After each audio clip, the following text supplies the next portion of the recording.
Hello, everyone. Come on now. Where I come from, we say howdy. All right. Okay, so decisions. We make them all day long. Can you guess how many? 1,000? No, not even close.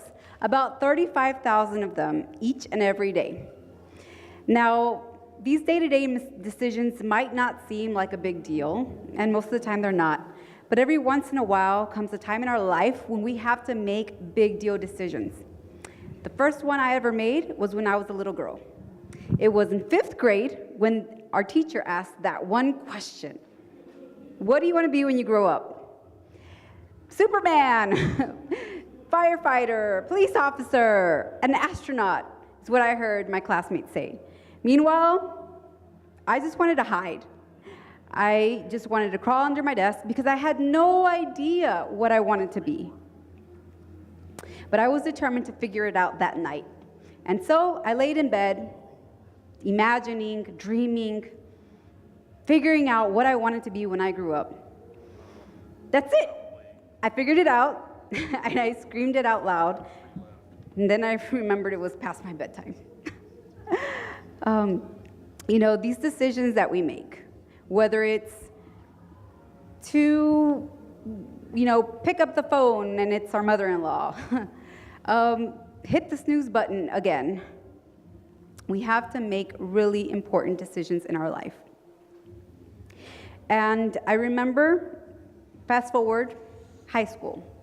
I had made up my mind what I wanted to be when I grew up, but I didn't know how to make it happen. And so I marched down to the school counselor's office, and I go in there, sit across her desk, and I sit there with confidence saying, I want to be a heart healer. And she looked at me confused, kind of a little pathetic look at me and said, you mean a psychologist? Well, that's going to take you a long time, and it's not easy. Why don't you go to beauty school instead? It's faster and easier. I'll think about it. This is all I could muster up to say. I had walked in there with big dreams and confidence, and I was hoping that my school counselor could show me the way. And instead, I walked out feeling deflated, discouraged, and disillusioned. You see, people like me don't get to become doctors of any kind. I grew up with Mexican immigrant parents who didn't even attend high school, but they knew how to hustle. And I attended predominantly Latino and Black low-income schools, and I had a school counselor who didn't believe in me. But I was determined to do it with or without her help. And so I enrolled in the community college down the street. I got my associate's degree. I got my bachelor's degree, my master's, and finally my PhD. And today, I've achieved levels of success that only 2% of people who look like me ever achieve. And I'm here to tell you today that I don't care who has told you no. I don't care what kind of rejection you've ever faced. You got this. And so I reflect back when I was that little girl, and I asked myself, what was it that had that determination, that grit, that persistence to help me to where I am today as a tenured professor, a psychologist, and a career strategist? And it's these 3 things that I'm going to leave you with. 1, clarity.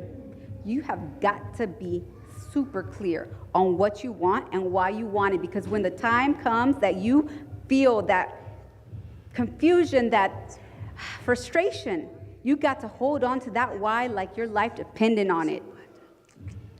2nd thing, strategy.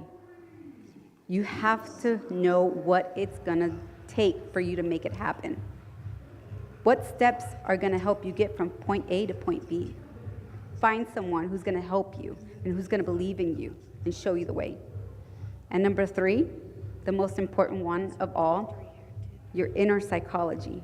Because it doesn't matter what you want, and it doesn't matter if you know how to make it happen.